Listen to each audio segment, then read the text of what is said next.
नमस्कार दोस्तों, आप सभी का स्टडी फॉर यूपीएससी पीसीएस में स्वागत है। आज तारीख है 30 जून 2025 ईस्वी और आज का न्यूज़पेपर आर्टिकल डिस्कशन का ये वीडियो होगा। आज के वीडियो में हम लोग कई सारे इंपॉर्टेंट टॉपिक को पढ़ेंगे, लेकिन उससे पहले कुछ इशूज़ हैं जिस पर हम लोग बात कर लेते हैं। आज तक शायद लास्ट डेट है पीपीएससी के फॉर्म भरने का। बहुत सारे फॉर्म लास्ट डेट में ही भरे गए हैं, करीब में 2 लाख के करीब में फॉर्म भरे गए हैं। तो एक चीज़ और चल रहा है कि यूट्यूबर्स वाले जो बीपीएससी के शिक्षक हैं, प्योर शिक्षक नहीं, जो यूट्यूबर वाले होंगे, वो डेडिकेटेड इन चीज़ों को लेकर वीडियोज़ भी बनाते हैं जिसमें अलग अलग तथ्यों पर बात करते हैं कि अनसीरियस स्टूडेंट हैं, नॉन सीरियस हैं। बड़ा ही सुंदर सा शब्द दिया था बीपीएससी ने, नॉन सीरियस स्टूडेंट हैं जो लास्ट डेट में फॉर्म भरते हैं, और उसके अलावा कि कंपटीशन ज़्यादा होगा। नॉन सीरियस स्टूडेंट्स नहीं होते हैं, सबकी अपनी अपनी मजबूरियां होती हैं। कई सारे लोगों का डॉक्यूमेंट्स लास्ट टाइम तक फाइनल होता है, कई सारे लोग पास पैसा नहीं होता आपके जैसे कि झट से जाकर के फॉर्म भर लें। बहुत सारे कारणों के कारण बहुत सारे बच्चों का अंत तक फॉर्म भरता है। कुछ बच्चे ऐसे भी होते हैं जो लास्ट टाइम में फॉर्म भरते हैं। कोई बात नहीं, फॉर्म तो भरा ना उन्होंने, ऐसा कहाँ लिखा हुआ है कि लास्ट दिन जिन्होंने फॉर्म भरा वो नॉन सीरियस हैं? ऐसा कुछ भी नहीं होता है। ये सब तथ्य जो हैं बीपीएससी के द्वारा बनाए गए और उसी को लेकर सब लोग नाच रहे हैं। दूसरा एक चीज़ ये होता है कि 4 लाख 4.5 लाख फॉर्म भरे तो कंपटीशन ज़्यादा हो जाएगा क्या? वास्तविकता में देखेंगे तो नंबर ज़्यादा दिखता है। वास्तविक कंपटीशन जो होता है ना वो लाख स्टूडेंट के बीच में ही होता है। तो अगर 2 लाख भी फॉर्म भरा जाएगा तो भी आपको मान करके चलना चाहिए कंपटीशन अच्छा ही होगा। 4 लाख फॉर्म भरेगा तो भी कंपटीशन अच्छा ही होगा। होता क्या है दरअसल, इस बार जो फॉर्म आया ना बीपीएससी का, उसमें तरह तरह के बहुत सारे प्रकार के सीटें डाली गई हैं। तो सभी ने फॉर्म भरा है और कुछ गलत भी नहीं है। क्यों फॉर्म भरा है? क्योंकि 70 बीपीएससी पीटी का जो उन्होंने क्वेश्चन पेपर देखा तो उनको ऐसा लगा कि इस बार भी वैसा ही पेपर आएगा। 70 बीपीएससी के फॉर्म कम इसीलिए भरे गए थे जबकि सीटें इतनी ज़्यादा थी, उस सीट की तुलना में बहुत कम फॉर्म आए थे उस समय। वो इसलिए क्योंकि 69 बीपीएससी का पैटर्न देख करके बहुत सारे बच्चों ने फॉर्म भरा ही नहीं था। तो फॉर्म भरना, इन सब को लेकर डेडिकेटेड वीडियो बना करके कि कंपटीशन ज़्यादा हो जाएगा, नॉन सीरियस हैं, ये सब चीज़ें आपको बिल्कुल मतलब रखना ही नहीं चाहिए। पता नहीं क्यों इस तरह की चीज़ों को मतलब होता है। स्टूडेंट मैसेज भी करते हैं कि फॉर्म ज़्यादा भरे गए, क्या करें? आप क्या कर लेंगे? कुछ भी मत कीजिए, अपने पढ़ाई कीजिए। कंपटीशन ज़्यादा होगा क्या? निश्चित तौर पर कंपटीशन हमेशा ही ज़्यादा होता है। एसडीएम के सीट एडेड होते हैं तो हमेशा ही कंपटीशन ज़्यादा होता है। लाख फॉर्म भी भरे जाएंगे, अगर एसडीएम का सीट है तो सारे बेहतरीन बच्चे फॉर्म भरते हैं उसके लिए। तो कंपटीशन उनके बीच में होता है। ये जो वनडे एग्जामिनेशन वाले फॉर्म भरते हैं, ज़्यादा से ज़्यादा प्रीलिम एग्ज़ाम में 2-4 नंबर के कट ऑफ पर फर्क पड़ सकता है। पढ़ाई पर ध्यान दीजिए, इन बेकार की चीज़ों पर बिल्कुल भी ध्यान मत दीजिए। केवल पढ़िए, कंपटीशन ज़्यादा हो कम हो आपको एक सीट से मतलब है, पीटी में अच्छा परफॉर्म करने से मतलब है। आप अच्छा परफॉर्म करेंगे तो पीटी निकलेगा, मेंस निकलेगा, उसके बाद इंटरव्यू निकलेगा, फिर जाके आपका सिलेक्शन होता है। फॉर्म कितने डाले गए हैं, कितने बच्चे क्या पढ़ के आ रहे हैं, क्या कंपटीशन होगा, बिना मतलब की बातें हैं, दूर रहिए इन सब बातों से। पढ़ाई पर कंसंट्रेट कीजिएगा। आज बिहार स्पेशल के 2 न्यूज़ हैं जिसको हम लोग डिटेल पढ़ेंगे। बहुत बड़ी भ्रम और भ्रांतियाँ उत्पन्न हो रही हैं बिहार में और राजनीतिक पार्टियां भी कर रही हैं, इसको ज़रा समझने की कोशिश करेंगे। बिहार के लिए मतदाता सूची नए सिरे से तैयार किया जाएगा। नवंबर महीने में एग्जामिनेशन है। अपना एक चीज़ और है, 11 जुलाई से 72 बीपीएससी के लिए उत्तर लेखन कार्यक्रम शुरू हो जाएगा। 72 बीपीएससी के लिए 11 जुलाई से, ठीक है। और कल इसके बारे में डिटेल बता दूंगा। 6 से 7 महीने का होगा। जो भी मैं आपको लिखवाऊंगा, आपके मेंस मैक्सिमम सवाल उसी में से पूछे जाएंगे। तो जिनको जुड़ना हो कल से जुड़िएगा, कल से आपको डिटेल मिल जाएगा डिटेल, ठीक है। तो बिहार के लिए मतदाता सूची तैयार करेंगे, नए सिरे से तैयार की जाएगी। दरअसल में हुआ क्या है कि इस साल के अंत में बिहार में इलेक्शन है और इलेक्शन कमीशन ऑफ जो इंडिया है उसने अभी तक ये नहीं बोला था कि हम बिहार में नए सिरे से मतदाता सूची को तैयार करेंगे, लेकिन अचानक से उसने घोषणा किया। अब देखिए इलेक्शन, अब जुलाई का महीना शुरू होने वाला है कल से। जुलाई, अगस्त, सितंबर है, बाकी अक्टूबर नवंबर में तो इलेक्शन ही होने लग जाएगा। तो कब किया जाएगा तैयार, इसको लेकर के संदेह उत्पन्न हो रहा है। दूसरा जो सवाल उठाए राजनीतिक पार्टियों ने कि क्यों तैयार किया जा रहा है, प्रोसेस क्या है इसका। और इसमें इलेक्शन कमीशन ने बोला है कि 2003 के पश्चात के जो भी व्यक्ति हैं 2003 के पश्चात से। दरअसल 2025 चल रहा है तो 20 वर्ष तो हो गए उनको भी। तो 2003 के पश्चात के इसको ज़रा डिटेल में इसलिए समझेंगे क्योंकि कई सारे चीज़ों के बारे में बदलाव भी किया इलेक्शन कमीशन ऑफ इंडिया ने। उसने कहा है कि मतदाता सूची में अगर आपको नाम ऐड करना है तो आपको कुछ प्रमाण पत्र भी दिखाने पड़ेंगे, जैसे जन्म प्रमाण पत्र हो या कास्ट सर्टिफिकेट हो या आपके माँ बाप का नाम जो है वो मतदाता लिस्ट में हो। इस प्रकार से आपको कुछ न कुछ प्रमाण पत्र जारी करना पड़ेगा। तो इसी को एनआरसी कह रहे विपक्षी पार्टियाँ। आप मुझे ये बताइए, पहले क्या होता था वोटर आईडी में नाम जुड़वाने के लिए कि आपको बस बोलना होता था हाँ मैं भारतीय हूँ, मेरा नाम ऐड कर दो और ऐड हो जाता था। लेकिन अब ऐसा नहीं होना चाहिए क्योंकि भारत के नागरिक जो हैं वही तो वोट दे सकते हैं ना। इसको लेकर के चुनाव आयोग ने बोला है कि आप कुछ प्रमाण दे दीजिए, बाकी वोटर आईडी में आपका नाम जुड़ जाएगा। इसके पीछे कुछ कारण बताए हैं कि क्यों ऐसा किया जा रहा है। पहला कारण उसने बताया कि बिहार के लोगों ने पिछले 20 वर्षों में 2003 के पश्चात से एक शहर से दूसरे शहर में बहुत ज़्यादा माइग्रेशन हुआ है, पलायन हुआ है और जाकर के बसे भी हैं। बिहार के अंदर भी गांव से शहर और शहर से गांव, बाकी बिहार के बाहर भी गए हैं। तो कई सारे लोगों का दोहरा नाम है उसमें, कई सारे लोगों का दो दो जगहों पर वोटर आईडी में नाम है, यानी कि डुप्लीकेसी है। इसको रोकने का प्रयास किया जाएगा। तीसरा जो चुनाव आयोग ने बोला है कि हमें क्या करना है, तो 20 वर्ष पुराना हो गया है ये वोटर जो लिस्ट है, इसको हम नए तरीके से सत्यापित करके बनाना चाहते हैं ताकि वोटर आईडी में अपडेटेड नाम हो। कोई पुराने नाम, ऐसे व्यक्ति जिनकी मृत्यु हो चुकी उनके नाम को हटा करके हम नए लोगों को ऐड करें। लेकिन पहले ऐड कर लिया जाता था कि सिर्फ आपके कहने पर कि मैं भारतीय हूँ मेरा नाम ऐड कर दीजिए, आधार बन गया है, बैंक अकाउंट वगैरह है तो नाम जुड़ जाता था। लेकिन अब ऐसा नहीं होगा। चुनाव आयोग ने बोला है कि आपको कुछ प्रमाण देना पड़ेगा कि आप भारत के ही हैं। आपके माता पिता का नाम हो वोटर आईडी में, भाई कौन होगा ऐसा जिसके माता पिता का नाम होगा वोटर आईडी में नहीं। आपके पास कास्ट सर्टिफिकेट हो, आपके पास जन्म प्रमाण पत्र हो, कुछ तो होगा तभी तो अब नाम जुड़ेगा। इसी को लेकर में विवाद हो रहे। अप्रत्यक्ष एनआरसी भी कई सारे लोग बोल रहे हैं। तो किसी भी देश को ये तो पता ही होना चाहिए उसके नागरिक कितने हैं भाई। ठीक है, सभी मतदाताओं के गणना पत्र जमा करना होगा। जो मतदाता 2003 के बाद पंजीकृत हुए हैं उन्हें नागरिक प्रमाण पत्र, नागरिकता प्रमाणित करने वाले दस्तावेज अतिरिक्त रूप से प्रस्तुत करने होंगे। ये दस्तावेज कौन से होंगे कि आपके माँ बाप का नाम हो वोटर आईडी में, या फिर आपके पास में कास्ट सर्टिफिकेट हो, या फिर पासपोर्ट हो आपके पास बना हुआ। ये जो डॉक्यूमेंट्स होते हैं इसको क्या कहा जाता है कि नागरिकता आपकी प्रमाणित होती है इससे। यह विशेष तीव्र पुनरीक्षण, इसको कहा जा रहा है स्पेशल इंटेंसिव रिवीजन। इसको क्या कहा है चुनाव आयोग ने? Special intensive revision. इसको कहा जा रहा है SIV हम कर रहे हैं और इसी SIV के बदौलत हम लोगों को नए वोटर लिस्ट में नाम को ऐड करेंगे। SIV की आवश्यकता के कारण तीव्र नगरीकरण, उन्होंने बोला है कि लोगों का शहर से नगरों में पलायन हुआ है। जैसे कोई दरभंगा ग्रामीण में उस समय रहता था, अभी दरभंगा शहर में जाकर के बस गया है। वो उदाहरण के लिए आपको समझा रहा हूँ। तो इसके कारण से क्या हुआ है, गांव के मतदाता पत्र में भी उसका नाम है और शहर में भी उसने मतदाता पत्र नाम जुड़वा लिया।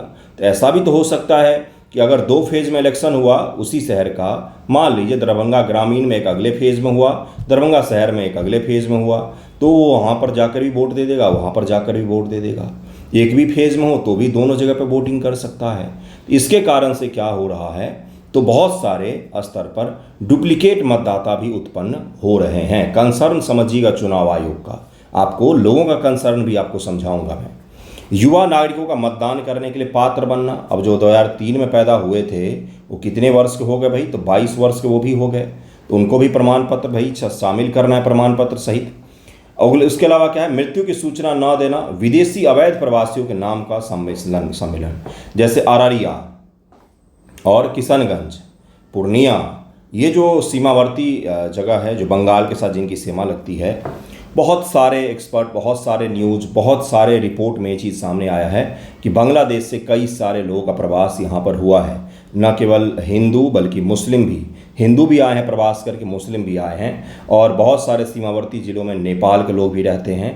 तो क्या उनको भी प्रमाण पत्र मिल जाना चाहिए भाई, वोटर ID मिल जाना चाहिए, है ना। बूथ स्तर के अधिकारी मतदाताओं को घर घर जाकर सत्यापन करेंगे।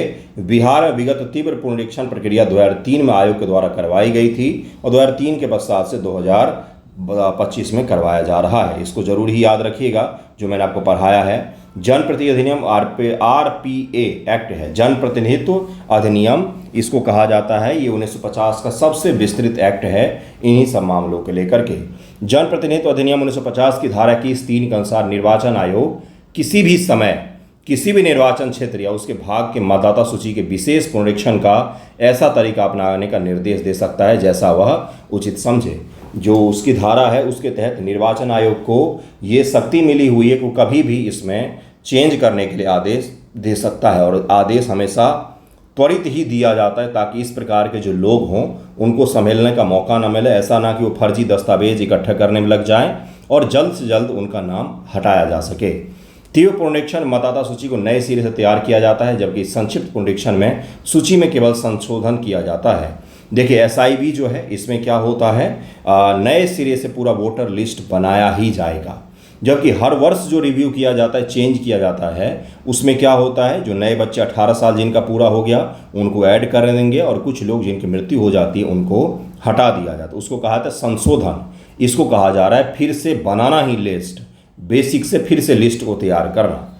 तीव्र पुनरीक्षण निम्नलिखित वर्षों में किए गए हैं, इतने सारे वर्षों में देखिए किया गया है तीव्र पुनरीक्षण। भारत में पंजीकृत मतदाता बनने के लिए पात्र क्या क्या है, तो भारत का नागरिक हो, सक्षम न्यायालय द्वारा मानसिक रूप से अस्वस्थ घोषित किया गया है, या किसी भी कानून के तहत भ्रष्ट आचरण या चुनाव संबंधी अपराधों में अयोग्य ठहराया गया है तो वो पंजीकृत नहीं हो सकता। इसके अलावा सभी लोग हो सकते हैं, यानी कि भारत के नागरिक हो, मानसिक रूप से स्वस्थ हो और 18 वर्ष पूर्ण कर लिया गया हो तो वो आसानी से भारत का मतदाता हो सकता है। संविधान का अनुच्छेद 326 से यह निर्धारित करता है कि प्रत्येक भारतीय नागरिक जो निर्धारित तिथि को 18 वर्ष या अधिक आयु का हो गया है, किसी अन्य कानून के अंतर्गत अयोग्य घोषित नहीं है, तो वह मतदाता सूची में पंजीकृत होने के लिए पात्र है। यानी कि कोई ऐसा तो नहीं है 18 वर्ष हो गया लेकिन किसी सज़ा के तहत उसको अयोग्य घोषित कर दिया गया है, या उसके डॉक्यूमेंट्स फर्जी हैं, या तो भारतीय है या ऐसा सिद्ध नहीं कर पा रहा है, तो ऐसी स्थिति में मतदाता नहीं बन पाएगा। मतदाता पंजीकरण की प्रक्रिया, भारत निर्वाचन आयोग नए मतदाताओं को फॉर्म 6 के माध्यम से आवेदन करने के निर्देश देता है। आवेदन को जमा करना होगा उम्र और पते का स्व सत्यापित प्रमाण पत्र, जैसे बिजली बिल, पासपोर्ट, आपके पास में कुछ तो होगा जिस पर यह प्रूव होगा कि भाई आपका ये पता है। भारतीय नागरिकता का स्वघोषित पत्र जिस पर आवेदक के हस्ताक्षर अनिवार्य हैं। नागरिकता का प्रमाण जैसे पासपोर्ट या जन्म प्रमाण पत्र, बर्थ सर्टिफिकेट हो आपका, पासपोर्ट हो आपका, कास्ट सर्टिफिकेट हो आपके पास, या माँ बाप के नाम आपके मतदाता सूची में ऐड हो तो आपको आसानी से भारतीय नागरिक मान लिया जाता है। इतना ही ये आसान होगा प्रोसेस। लेकिन इसमें एक कंसर्न ये भी है कि बोल रहे हैं कि बहुत सारे गरीब लोगों के पास ये नहीं है, तो गरीब लोगों के पास राशन कार्ड तो बना करके दिया ही होगा सरकार ने, कास्ट सर्टिफिकेट दिया होगा, कास्ट सर्टिफिकेट होता है, चलिए कुछ नहीं, इससे पहले वोटर लिस्ट में तो नाम होगा ही, वो भी नहीं है तब वो क्या कर रहे थे बिहार में। वोटर लिस्ट में तो सभी के नाम होते हैं, हर साल ही संशोधित किए जाते हैं। बाढ़ में बह गया होगा तो उसके लिए अलग से व्यवस्था किया जाएगा, है ना। प्रमाणन प्रक्रिया में शामिल अधिकारी, निर्वाचन पंजीकृत अधिकारी, बूथ स्तर के अधिकारी आपत्तियों की सुनवाई और आवेदन को स्वीकृत या अस्वीकृत देने की जिम्मेदारी निभाते हैं। जनप्रतिनिधित्व अधिनियम 1950 की धारा 31 झूठे घोषणा पत्र पर दंड का प्रमाण करती है। प्रावधान भी है कि अगर आप झूठ मूठ का बोलोगे कि हम भारतीय हैं तो आपके ऊपर में दंड लगाया जा सकता है, जुर्माना और कारावास दोनों। सरिस्का बाघ अभयारण्य में अवैध खनन। सरिस्का बाघ अभयारण्य है कहाँ, तो दिल्ली के बगल में ही है। भरतपुर एक डिस्ट्रिक्ट है राजस्थान का, भरतपुर और अलवर के डिस्ट्रिक्ट हैं, इन्हीं के बीच में स्थित है सरिस्का। सरिस्का टाइगर रिजर्व राजस्थान के अलवर ज़िले में है, अलवर नज़दीक में ही है। भानगढ़ का नाम आपने सुना है, सबसे ज़्यादा हॉन्टेड प्लेस, तो वो भी यहीं है, अलवर डिस्ट्रिक्ट में ही है ये सरिस्का टाइगर रिजर्व। यहाँ पर पहले खनन का कार्यक्रम होता था, मतलब खनन होता था, खनिज कई सारे निकाले जाते थे। पाठारी प्रदेश है दरअसल में, थोड़े बहुत पाठारी प्रदेश हैं, तो इसके कारण से यहाँ पर खनन का काम होता था, बहुत सारे खनिज वगैरह निकाले जाते थे। लेकिन सुप्रीम कोर्ट ने कुछ वर्ष पहले यहाँ पर रोक लगा दिया था कि ये खनन नहीं कर सकते हैं, क्योंकि ये टाइगर रिजर्व है, टाइगर रिजर्व सेंसिटिव एरिया होता है और वहाँ पर आप खनन नहीं कर सकते हैं, जिस पर रोक लगा दिया गया था सुप्रीम कोर्ट ऑफ इंडिया के द्वारा। अब कांग्रेस ने आरोप लगाया है, कांग्रेस आज के पेपर में जो न्यूज़ है उसमें यही है कि कांग्रेस पार्टी ने आरोप लगाया है कि राजस्थान की गवर्नमेंट जो है वो क्या कर रही है, तो सरिस्का के टाइगर रिजर्व की बाउंड्री को संशोधित कर रही है और खनन करने का तरीका निकाल रही ताकि यहाँ से खनन किया जा सके। इसी को लेकर ये न्यूज़ चर्चा में है। हम लोग किस चीज़ को पढ़ेंगे, हम लोग सरिस्का के बारे में थोड़ा सा डिटेल में समझने का प्रयास करेंगे। स्थापना कब किया गया था इसका स्थापना सरिस्का को 1955 वन्य जीव अभयारण्य घोषित किया गया था। 1978 में इसे टाइगर रिजर्व का दर्जा दिया गया। 1973 ईस्वी में राष्ट्रीय टाइगर के संरक्षण के लिए प्रोजेक्ट टाइगर को शुरू किया गया था और 1978 में इसको टाइगर रिजर्व का दर्जा उसी प्रोजेक्ट टाइगर के तहत में दिया गया है। जैव विविधता, यहाँ पर कई सारे जीव जंतु पाए जाते हैं। बाघों की स्थिति 2004 में यहाँ बाघों की संख्या 0 तक पहुँच गई थी और संरक्षण के प्रयास के कारण आज 48 तक पहुँच गई है। और अगर यहाँ पर खनन की गतिविधि फिर से शुरू की जाती है तो इनकी संख्या कम होने लग जाएगा, क्योंकि बाघ बहुत ही ज़्यादा शर्मीले जानवर होते हैं। बिल्कुल सही सुन रहे आप, वो ह्यूमन के आस पड़ोस भी नहीं भटकना चाहते हैं। अगर वहाँ पर खनन गतिविधि होगी तो कई सारे चीज़ों का आवागमन शुरू हो जाएगा, जिसके कारण से बाघ यहाँ से पलायन कर सकते हैं या वो असुरक्षित हो जाएंगे। ठीक है, खनन का विवाद है। हाल की खबरें आई कि सरिस्का की सीमाओं को फिर से निर्धारित करने की योजना बन रही है, जिससे 50 से अधिक खनन संचालनों को पुनर्जीवित किया जा सकता है। कांग्रेस ने इसे पर्यावरण के लिए हानिकारक बताया है। 2005 में टाइगर टास्क फोर्स की स्थापना और पन टाइगर रिजर्व पहल के तहत बाघों के पुनर्वास का कार्यक्रम शुरू हुआ था। इस क्षेत्र के पारिस्थितिक संतुलन को बनाए रखने में महत्वपूर्ण केंद्र माना जाता है ये। ठीक है, नेक्स्ट जो न्यूज़ है उसमें ये बताया गया है कि ISS गए शुभांशु शुक्ला जो है वो किस चीज़ पर रिसर्च कर रहे हैं ISS में। तो दरअसल वहाँ पर मांसपेशी, कंकाल की जो मांसपेशी होती है उसके मसल्स जो होते हैं, कंकाल का मसल्स जो होता है वो किस प्रकार से अपग्रेडेशन करता है जब जीरो ग्रेविटी उसको मिलता है। तो जहाँ पर ग्रेविटी जीरो हो वहाँ पर कंकाल और उसके ऊपर जो स्थित मसल्स होते हैं वो किस प्रकार से बिहेव करते हैं, इसी का प्रयोग वहाँ पर किया जाएगा। इसको हम लोग समझेंगे, इस प्रयोग को क्या कहा जाता है उसको भी हम लोग समझेंगे। एक्सियोम मिशन के हिस्सा है ये, और उसी में माइक्रो ग्रेविटी यानी कि यहाँ पर ग्रेविटी 0 हो वहाँ पर इस प्रयोग को कंडक्ट करवाया जाएगा। इसको कहा जाता है जीवन विज्ञान ग्लो बॉक्स। ठीक है, इसी के तहत में मायोजेनेसिस एक महत्वपूर्ण वैज्ञानिक प्रयोग है। क्या मैंने आपको बताया, जीवन विज्ञान ग्लोबॉक्स यानी कि लाइफ साइंसेज ग्लोबॉक्स में मायोजेनेसिस नामक एक महत्वपूर्ण प्रयोग किया जाएगा। समझेंगे कि क्या होता है। जो अंतर्राष्ट्रीय अंतरिक्ष स्टेशन जैसे माइक्रोग्रेविटी वातावरण, माइक्रोग्रेविटी का मतलब होता है जहाँ पर गुरुत्वाकर्षण की शक्ति 0 हो, वो 0 हो, ऐसी परिस्थिति में वहाँ पर इस प्रकार के प्रयोग को कंडक्ट करवाया जाएगा। अगला क्या है, ये क्या होता है, तो LSG एक बंद नियंत्रित वातावरण वाला उपकरण है। ऐसा जगह, ऐसा बंद इन्वायरमेंट वाला बॉक्स मान लीजिए, कोई कमरा मान लीजिए, कोई स्टेशन मान लीजिए, कुछ भी मान सकते हैं आप। वो ऐसा बंद इन्वायरमेंट वाला, क्लोज इन्वायरमेंट वाला जगह होता है जिसको हम आसानी से मेंटेन कर सकते हैं और वैसे अपने द्वारा कस्टमाइज करके बनाए गए इन्वायरमेंट में एक्सपेरिमेंट किए जाते हैं ताकि देखा जा सके कि अलग अलग इन्वायरमेंट में किसी भी चीज़ का कैसे बिहेवियर बदलता है, परिवर्तित होता है, चेंज होता रहता है। उसी प्रयोग को कंडक्ट करेंगे शुभांशु शुक्ला। अंतरिक्ष में जैविक और चिकित्सा संबंधी प्रयोग के लिए डिजाइन किया जाता है इसको। यह वैज्ञानिकों को हानिकारक पदार्थों सुरक्षित रहते हुए हाथों से काम करने की अनुमति देता है, विशेष रूप से माइक्रोग्रेविटी में जहां सामान्य प्रयोगशाला उपकरण काम नहीं करते हैं। माइक्रोग्रेविटी में जो उपकरण हम प्रयोगशाला में यहाँ पर यूज करते हैं वो वहाँ पर यूज नहीं होता है, क्योंकि ग्रेविटी ही नहीं होता है। उस प्रकार के जगह पर इस प्रकार का कस्टमाइज वातावरण तैयार किया जाता है जिसमें वैज्ञानिक सुरक्षित रूप से प्रयोग करते हैं। इसी को कहा जाता है LSG। अब मायोजेनेसिस क्या है? मायोजेनेसिस मांसपेशी ऊतक, कंकाल की मांसपेशियों के निर्माण और पुनर्जनन की जैविक प्रक्रिया को मायोजेनेसिस कहा जाता है। जो मांसपेशियां हमारे होते हैं टिश्यू और जो हमारे मसल्स होते हैं, कोई भी मसल्स ले सकते हैं, वो किस प्रकार से निर्मित होते हैं, किस प्रकार से उनका पुनर्जनन होता है, इसी प्रक्रिया को समझने का जो होता है उसको मायोजेनेसिस कहा जाता है। यह प्रक्रिया मायोब्लास्ट के विभाजन, मॉलिक्यूल प्रीकर्सर सेल्स जो होते हैं, इनके विभाजन और विलय से ये प्रक्रिया शुरू होती है, मायोजेनेसिस की प्रक्रिया, जो अंततः परिपक्व मांसपेशी रेशे जो होते हैं उनमें बदल जाते हैं, मसल्स में बदल जाते हैं। पृथ्वी पर यह प्रक्रिया चोट, व्यायाम या विकास के दौरान मांसपेशियों की मरम्मत और वृद्धि के लिए आवश्यक होता है। कोई चोट लग जाए, कहीं पर कोई व्यायाम कर उस दौरान चोट हो तो आपके मसल्स में खिंचाव आ जाता है ना, तो ये अपने आप मरम्मत कर लेता है शरीर, उसी प्रक्रिया को कहा जाता है। उसी को हम लोग देख रहे हैं कि जीरो ग्रेविटी में ये किस प्रकार से काम करता है। मायोजेनेसिस की जो प्रक्रिया है ये जीरो ग्रेविटी में किस प्रकार से काम करता है, खास तौर से जो हमारे स्कल होते हैं उसके मसल्स पर किस प्रकार से काम करता है। इसी पूरी प्रक्रिया को मायोजेनेसिस कहा जाता है, जिसमें जो टिश्यू होते हैं, मसल्स होते हैं, उनका निर्माण और पुनर्जनन की प्रक्रिया का अध्ययन किया जाता है। ओके, अब अगला सवाल उठता है कि क्यों हम इस प्रकार के एक्सपेरिमेंट कर रहे हैं। तो माइक्रोग्रेविटी का क्या इंसानों पर प्रभाव पड़ता है ये हमें जानना है। आने वाले समय में हम अंतरिक्ष की यात्रा कर सकते हैं, लंबी लंबी दूरी के अंतरिक्ष की यात्रा हो सकती है, अंतर्ग्रहीय यात्रा हो सकती है इंसानों की। तो उस दौरान क्या प्रभाव पड़ेगा उनके मसल्स पर, माइक्रोग्रेविटी का, इसका अध्ययन किया जा सकता है।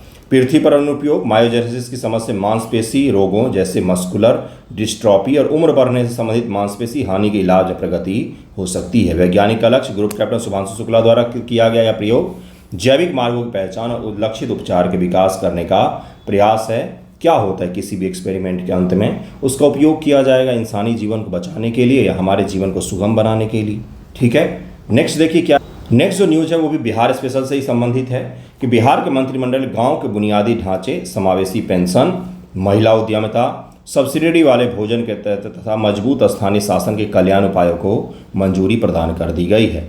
अभी बिहार कैबिनेट जितना अच्छा काम कर रही है वो पूरे 4 साल बिल्कुल भी नहीं करती है। 5 साल जब पूरे होने वाले तो जैसे ही चुनाव का समय आता है, जैसे लगता है बिहार में औद्योगिक क्रांति तो बस कल से ही शुरू हो जाएगी, है ना। देखिए, जीविका दीदी की रसोई का संचालन, मंत्रिमंडल ने किफ़ायती भोजन उपलब्ध कराने के लिए प्रखंड स्तर पर, ब्लॉक स्तर के कार्यालय, उपमंडल और जिला मुख्यालयों पर जीविका दीदी के रसोई इकाइयों का संचालन को मंजूरी दे दी गई है।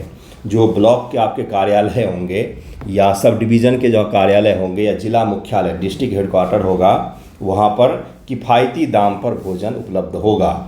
जो आपने सुना होगा कि भाई बेंगलोर में कर्नाटका की गवर्नमेंट ने किफ़ायती दामों पर लोगों को भोजन उपलब्ध करवाना शुरू किया था सड़क के किनारे। इसी प्रकार का ये पहल बिहार सरकार भी शुरू कर रही है कि ब्लॉक के स्तर पर, प्रखंड के स्तर पर और सदर के सब डिवीज़न के स्तर पर और जिला मुख्यालयों के स्तर पर, ब्लॉक में सभी जगहों पर आपको सस्ते दाम पर किफ़ायती भोजन भी दिया जाएगा। राशन दिया जा रहा था, भोजन भी दिया जा रहा है। सोने वोने के लिए बेड वेड भी लगा दें तो फिर काम तमाम हो जाए। यह पहल अब सरकारी मेडिकल कॉलेजों और अस्पतालों तक विस्तारित की जाएगी, जहां 5 करोड़ रुपए के अनुमानित बजट के तहत रियायती भोजन उपलब्ध करवाया जाएगा। ये मेडिकल कॉलेज और जो सरकारी अस्पताल होते हैं, चूँकि वहाँ पर मरीज़ रहते हैं, दिल्ली अगर आए होंगे एम्स वगैरह में आप जाएंगे तो वहाँ पर मरीजों को फूड अवेलेबल करवाते हैं और क्वालिटी फूड होता है, बहुत ही अच्छा होता है। सफदरजंग में भी जाएंगे, वहाँ पर भी मिलता है फूड, दलिया, जो मरीजों को खाने के लिए चाहिए होता है। और उनके साथ कोई एक व्यक्ति अगर रह रहे हैं तो उनके लिए ये फूड उपलब्ध करवाया जाता है। तो उसी प्रकार से यहाँ पर भी किफ़ायती दाम पर उपलब्ध करवाया जाएगा। एम्स वगैरह में तो फ्री ऑफ कॉस्ट होता है, वहाँ पर आपको कॉस्ट नहीं लगता है। हाल में ही में संपन्न जाति आधारित सर्वेक्षण में चिन्हित 94 लाख आर्थिक रूप से वंचित परिवार की महिला उद्यमियों को 2 लाख रुपए की वित्तीय सहायता प्रदान करने के लिए विकास आयुक्त की अध्यक्षता में एक समिति गठित किया गया है। इसके लिए मानदंड निर्धारित करेगी। 94 लाख परिवारों को बिहार में 2 लाख रुपए प्रदान किए जाएंगे। ये गरीब महिलाएं हैं, आर्थिक रूप से वंचित परिवार है। क्या एक बार में ही उनको 2 लाख दे दिया जाएगा? नहीं, बिल्कुल भी नहीं। उनको किस्तों में अलग अलग हिसाब से 2 लाख रुपए प्रदान किया जाएगा। और उस 2 लाख का ऐसा भी नहीं कि घर खर्च के लिए आपको दे रही है सरकार, आपको कोई उद्योग धंधा कुछ भी शुरू करना होगा। ठीक है, अगला देखिए क्या है, पेंशन में वृद्धि किया जा रहा है। मंत्रिमंडल ने बुजुर्ग, दिव्यांग व्यक्ति और विधवाओं द्वारा संचालित सामाजिक सुरक्षा योजनाओं के अंतर्गत दी जाने वाली पेंशन राशि वृद्धि की मंजूरी दे दी गई है, जिसके तहत मासिक पेंशन को 400 रुपये से बढ़ा करके 1100 रुपये कर दिया गया है। जो बुजुर्ग महिलाओं को दिया जाता था या बुजुर्ग दिव्यांगों को दिया जाता था या दिव्यांग विधवा सभी को जो पेंशन मिलता था उसके तहत अब 1100 रुपये उनको पर मंथ दिया जाएगा। महात्मा गांधी राष्ट्रीय ग्रामीण रोजगार गारंटी अधिनियम मनरेगा के अंतर्गत ग्राम पंचायत द्वारा अनुमोदित कार्यों के लिए व्यय सीमा को 5 लाख रुपए से बढ़ा करके 10 लाख रुपए कर दिया गया है। मैं क्या पढ़ा रहा हूँ, मैं कोई न्यूज़ पढ़ रहा हूँ क्या? बिहार सरकार का प्रवक्ता हूँ क्या मैं? अरे 70 बीपीएससी का पैटर्न देखकर ये मुझे लग रहा है कि ये 400 से बढ़ा करके 800 किया गया कि 900 किया गया, वो भी पूछ लेगा आपसे। पूछा था ना 70 बीपीएससी में कितना % महिलाएं श्रम बल भागीदारी में शामिल हैं, मैंने रिपोर्ट पढ़ाया था, उससे सवाल पूछा गया। तो वैसे ही 400 रुपये से बढ़ा करके कितना किया गया? 2100 किया गया, 2500 किया गया, 3000 किया गया है, पूछ लेगा आपसे। 2 लाख रुपया कितने लाख परिवारों को दिया जाएगा? 94 लाख परिवारों को दिया जाएगा। अब मुझे ये समझ में नहीं आ रहा है, कास्ट सेंसस को अगर अवैध घोषित कर दिया था, रिजर्वेशन को अगर अवैध घोषित कर दिया था, तो उसके तहत 94 लाख जो परिवार चिन्हित किए गए वो सही है क्या? है ना। चलिए आगे बढ़ते। पंचायती राज प्रतिनिधियों के लिए भत्ते। त्रिस्तरीय पंचायती राज संस्थानों के निर्वाचित प्रतिनिधियों तथा ग्राम कचहरी के सदस्यों को दिया जाने वाला भत्तों में भी 1.5 गुना की वृद्धि कर दी गई है। पंचायत या ग्राम कचहरी के सदस्यों के कार्यकाल के दौरान प्राकृतिक मृत्यु होने पर 5 लाख रुपए तक की अनुग्रह राशि भी उनको प्रदान किया जाएगा। और सबसे बड़ा जो बिहार सरकार ने घोषणा किया है वो है विवाह हॉल का निर्माण। चूँकि ग्रामीण स्तर पर विवाह के लिए हॉल नहीं होते हैं, लोग खेत खलिहान में टेंट लगा करके मस्त शादी करते हैं, शामियाना लगा करके, लेकिन बिहार सरकार को लगा कि नहीं, ऐसा नहीं होना चाहिए। प्रत्येक विवाह हॉल का निर्माण 50 लाख रुपए की लागत से किया जाएगा और इसे वर्तमान वित्त वर्ष आरंभ करते हुए 5 वर्ष की अवधि में चरणबद्ध रूप से क्रियान्वित किया जाएगा। इसमें ये कहा गया है कि 50 लाख रुपए के निर्माण की लागत से ग्रामीण स्तर पर, पंचायतों का स्तर पर विवाह हॉल का निर्माण किया जाएगा। बिहार ग्रामीण आजीविका परियोजना क्या है? इस परियोजना को प्रारंभ में विश्व बैंक द्वारा समर्थन प्राप्त था। आपसे सवाल पूछ सकता है कि बिहार ग्रामीण आजीविका परियोजना को प्रारंभ में किसके द्वारा समर्थन दिया गया था? भारत सरकार के द्वारा, रिजर्व बैंक ऑफ इंडिया के द्वारा, वर्ल्ड बैंक के द्वारा, IMF के द्वारा। तो वहाँ पर ये सवाल आप कर सकते हैं। इसे बिहार कोसी बाढ़ पुनर्प्राप्ति परियोजना के आजीविका पुनर्स्थापन घटक को सम्मिलित करते विस्तारित किया गया। मतलब कि कोसी या बाढ़ से प्रभावित जो इलाके हैं वैसी जगहों पर आजीविका किस प्रकार से प्रोवाइड करवाया जाए। जीविका बिहार ग्रामीण आजीविका परियोजना है जिसका उद्देश्य बिहार में ग्रामीण गरीबों का सामाजिक व आर्थिक सशक्तिकरण करना है। सामाजिक सशक्तिकरण का उदाहरण हो गया ये विवाह हॉल, और विधवा पेंशन जो हो गया ये सामाजिक सशक्तिकरण का उदाहरण हो गया। और आर्थिक सशक्तिकरण का उदाहरण क्या हुआ? तो जो 94 लाख परिवारों को 2-2 लाख रुपए करके पैसे प्रदान किए जाएंगे, ये हो गया आपका आर्थिक सशक्तिकरण का उदाहरण। यह परियोजना बिहार ग्रामीण आजीविका संवर्धन सोसाइटी द्वारा प्रबंधित की जाती है, जो बिहार सरकार के ग्रामीण विकास विभाग के अधीन एक स्वायत्त निकाय है। किसके द्वारा प्रबंधित की जाती है ये भी पूछ लेगा, तो बहुत सारे लोग इसका नाम पहली बार सुनेंगे। बिहार ग्रामीण आजीविका संवर्धन सोसाइटी के द्वारा इसको मैनेज की जाती है। और यह एक ग्रामीण विकास मंत्रालय जो है बिहार सरकार का, उसका एक स्वायत्त विभाग है। उस विभाग के द्वारा, यानी कि मिनिस्ट्री कौन सा हो गया? तो ग्रामीण विकास मंत्रालय। राष्ट्रीय ग्रामीण आजीविका मिशन NRLM के अंतर्गत गरीबी उन्मूलन की रणनीतियों को लागू करने के लिए BRLPS को बिहार राज्य के लिए राज्य ग्रामीण आजीविका मिशन के रूप में नामित किया गया है। अब दीदी रसोई पहल क्या है? तो केरल के कुडुम्बश्री मॉडल से प्रेरित है यह पहल। 2018 में इसको शुरू किया गया था कि हमें सस्ते दाम पर फूड अवेलेबल करवाना, बना हुआ पका हुआ खाना, रेडी टू ईट फूड जो होते हैं वो उपलब्ध करवाना है। यह बिहार परिवर्तनकारी विकास परियोजना के तहत विश्व बैंक द्वारा समर्थित है तथा BRLPS जीविका द्वारा क्रियान्वित की जा रही है दीदी रसोई पहल को। इसका पहला केंद्र वैशाली में स्थापित किया गया था। वर्तमान में बिहार के 38 जिलों में 83 से अधिक केंद्र संचालित हो रहे हैं, जिनमें अस्पताल, मेडिकल कॉलेज और स्कूल शामिल हैं। एक बार को बिहार के जो स्वास्थ्य मंत्री महोदय हैं उनको पकड़ करके इन हॉस्पिटलों में ले जाना चाहिए। एक बार DMCHO ले जाओ और उनको यहाँ का खाना खिलाओ। पहले से मत बताना कि DMCH मंत्री साहब आ रहे हैं, नहीं तो अच्छा सा खाना बना लेंगे वो लोग, और फिर देखोगे कितना अच्छा चल रहा है ये, है ना। इस पहल के अंतर्गत 1200 से अधिक महिला उद्यमियों तथा 150 पूर्वकालिक कर्मचारी को रोजगार मिला है, जिन्हें होटल प्रबंधन और खानपान विशेषज्ञों का समर्थन प्राप्त है। महिला उद्यमियों को जीविका द्वारा संचालित 7 दिवसीय प्रशिक्षण कार्यक्रम के माध्यम से स्वच्छता, लेखांकन और ग्राहक सेवा में प्रशिक्षित किया जाता है कि किस प्रकार से आप कस्टमर को हैंडल करेंगे, किस प्रकार से आप लेखांकन यानी कि हिसाब किताब रखेंगे और किस प्रकार से उस जगह को साफ सुथरा रखेंगे। तो इसको लेकर उनको ट्रेनिंग भी दी जाती है। तो बिहार स्पेशल का आज 2 न्यूज़ था, एक ISS जुड़ा हुआ न्यूज़ था, मायोजेनेसिस को हमने समझा है, और एक मैंने आपको सरिस्का के बारे में बताया है। और बिहार के लिए जो एक अलग से न्यूज़ था, इलेक्शन कमीशन ऑफ इंडिया द्वारा तैयार किया जा रहा है, उससे जुड़े हुए प्रावधान भी आपको बताए हैं। इलेक्शन कमीशन का पावर बताया है, 1950 का जन प्रतिनिधित्व एक्ट भी आपको पढ़ाया है। आई होप आपको समझ में आया होगा, कुछ सीखा होगा आपने। थैंक यू सो मच आप सभी का वीडियो देखने के लिए।